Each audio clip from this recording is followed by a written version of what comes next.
How's that again? Presents the truth about psychic detectives. A psychic detective is a person who investigates crimes by using purported paranormal psychic abilities.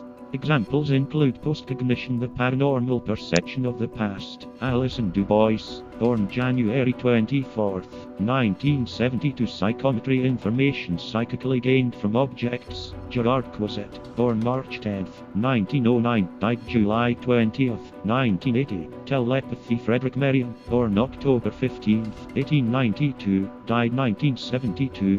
Dowsing. Jacques Aymar-Vernay, born September 8, 1662, died 1731. Clairvoyance. Pascal Voggenhuber, born February 11, 1980, and remote viewing. Uri Geller, born 20th December 1946. In murder cases, psychic detectives may purport to be in communication with the spirits of the murder victims. Individuals claiming psychic abilities have stated they have helped police departments to solve crimes. However, there is a lack of police corroboration of their claims. Many police departments around the world have released official statements saying that they do not regard psychics as credible or useful on cases. Many prominent police cases, often involving missing persons, have received the attention of alleged psychics. In November 2004, purported psychic Sylvia Brown told the mother of kidnapping victim Amanda Berry, who had disappeared 19 months earlier, "She's not alive, honey." Brown also claimed to have had a vision of Berry's jacket in the garbage with DNA on it. Berry's mother died 2 years later, believing that her daughter had been killed. Berry was found alive in May 2013, having been a kidnapping victim of Ariel Castro along with Michelle Knight and Gina DeJesus. After Berry was found alive, Brown received criticism for the false declaration that Berry was dead. Brown also became involved in the case of Sean Hornbeck, which received the attention of psychics after the 11-year-old went missing on 6 October 2002. Brown appeared on the Montel Williams show and provided the parents of Sean Hornbeck a detailed description of the abductor and where Hornbeck could be found. Brown responded no when asked if he was still alive. When Hornbeck was found alive more than 4 years later, few of the details given by Brown were correct. Sean Hornbeck's father, Craig Akers, has stated that Brown's declaration was one of the hardest things that we've ever had to hear, and that our misinformation diverted investigators, wasting precious police time. When Washington, D.C. intern Chandra Levy went missing on 1 May 2001, psychics from around the world provided tips suggesting that her body would be found in places such as the basement of a Smithsonian storage building in the Potomac River, and buried in the Nevada desert, among many other possible locations. Each tip led nowhere. A little more than a year after her disappearance, Levy's body was accidentally discovered by a man walking his dog in a remote section of Rock Creek Park. Following the disappearance of Elizabeth Smart on 5 June 2002, the police received as many as 9,000 tips from psychics, and others crediting visions and dreams as their source. Responding to these tips took many police hours, according to Salt Lake City Police Chief Lieutenant Chris Burbank. Yet, Elizabeth Smart's father, Ed Smart, concluded that the family didn't get any valuable information from psychics. Smart was located by observant witnesses who recognized her abductor from a police photograph. No psychic was ever credited with finding Elizabeth Smart. In the case of the Long Island serial killer, the psychic said the body would be found in the shallow grave, near water, and a sign with a G in it would be nearby. Despite the vagueness of this claim, the body was not in a shallow grave. Water is everywhere in Long Island, and no sign with a G was nearby. The New York Post stated that the psychic nailed it. Describing the case, skeptic and author Benjamin Radford wrote, "More surprising than the psychic's failure is the fact that this information was described as an amazing success on over 70,000 websites without anyone realizing that she was completely wrong." A body was located in the U.S. by psychic Annette Martin. Dennis Prado, a retired U.S. paratrooper, had gone missing from his apartment, and police had been unable to locate his whereabouts. With no further leads, the chief investigating officer, Fernando Riley Vasquez, a sergeant with the Pacifica, California Police, contacted psychic detective Annette Martin. Prado had lived near a large forest, some 2,000 square miles. Martin was given a map. She circled a small spot on the map, about the size of 2 city blocks. She said that Prado had struggled for breath, had died, and his body would be there within the indicated area. She described the path he took, and where the body would be found.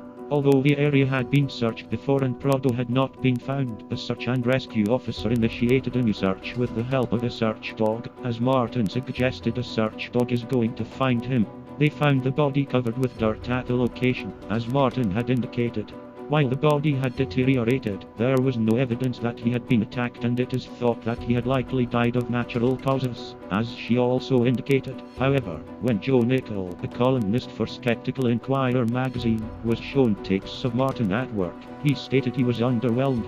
Regarding the Prado case, he noted that what she did was very shrewdly ask all kinds of questions of that police officer, who helped her even further and told her all kinds of things. It's probably perfectly sincere, not an act. But it's just the facility of the highly imaginative and emotional person and doesn't mean anything scientifically. In August 2010, Aboriginal elder Cheryl Carroll Lagerwey claimed to have seen the location of a missing child, Kish Abrahams, in her dream. The missing child's disappearance was being investigated by police. She took them to a location where a dead body was found. However, it was of an adult woman and not the body of the child. In Sydney, Australia, in 1996, a Belgian-born Sydney psychic, Philippe Durant, was approached by the fiancé of missing Paula Brown to help locate her. Durant told police the location of the body of Brown. She was found less than 2 kilometers of the spot he had indicated in Port Botany, New South Wales, by a lorry driver who came across the body. Even though the body was discovered purely by chance, the speculation by a clairvoyant appears to have been uncannily accurate, a police spokeswoman conceded. Durant had used a plumb bob and a grid map, combined with some hair from the victim. In 2001, the body of Thomas Braun was located by Perth-based Aboriginal clairvoyant Lainey Adams in Western Australia. Police had initially been unable to find the body. The family of Braun had been told to contact Adams, an Aboriginal psychic who lived in Perth. The Braun family had requested police to do a search based on Adams's directions, but they had not assisted. Adams went to Alice Springs, in the Northern Territory, which was 3,600 kilometers away from her home in Perth. She took the family members directly to Braun's remains, a spot high on the ridge west of the town, some 20 kilometers out. The remains were not immediately identifiable. Police later confirmed the remains to be his using DNA testing. Noreen Rainier claimed to have solved the murder of Kimberly McAndrew, who was murdered August 12, 1989. 6 years after McAndrew went missing, the Halifax Regional Police hired Rainier to help. Rainier gave the police 3 interviews which were recorded and obtained for review by Tampa Bay Skeptics founder Gary P. Posner. Using psychometry, Rainier claimed to channel the murder victim. After a long analysis of the tapes, Posner states that Rainier took the detectives on a wild goose chase. All Rainier's statements were misleading, vague or incoherent, never leading to anything solid that could be verified. Rainier assured the police that the body would be found before Christmas, saying it would be a nice Christmas present for everybody. As of 2018, the body of Kimberly McAndrew has not been discovered, and nothing that Rainier said on the 3 recordings has assisted the police in any way. ABC's Nightline Beyond Belief program for 17th August 2011 featured psychic detectives and their involvement with the case of Ollie Lowitzer. Typical of missing person cases, families are approached by people claiming they will help bring the missing home. They told me, I see trees, water, dirt, but it is all very vague, according to Susan Lowitzer, a mother whose daughter has been missing since 26 April 2010. Retired FBI agent and ABC consultant Brad Garrett states, in 30 years, I have never seen a psychic solve a mystery, while Bob Niggard, a retired 20-year veteran of the Nassau County Police Department and currently a private investigator specializing in the investigation of psychics, noted that he had not worked with, nor did he know of anyone on the force who had worked with, any psychic detectives. JRF investigator and mentalist Banachek feels that psychic detectives take advantage of families because of fame and money. They step in and try to act like an authority. Banachek believes that not all psychic detectives are frauds. Some are self-deluded and believe they are helping, but they send police on wild goose chases, wasting precious time and resources. Psychic Georgie O'Connor states that Ollie is dead. She was tortured and her body dismembered.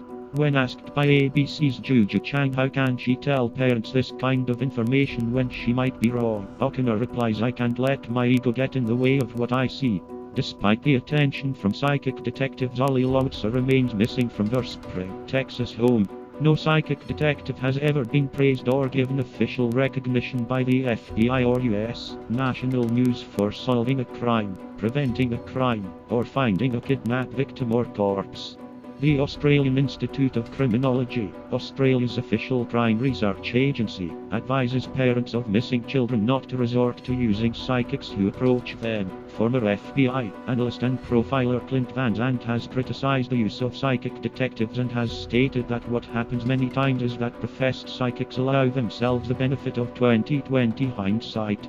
After the case is solved, they make their previously vague predictions somehow fit the crime and the criminal. A detailed 2010 study of Sylvia Brown predictions about 115 missing persons and murder cases has found that despite her repeated claims to be more than 85% correct, Brown has not even been mostly correct in a single case.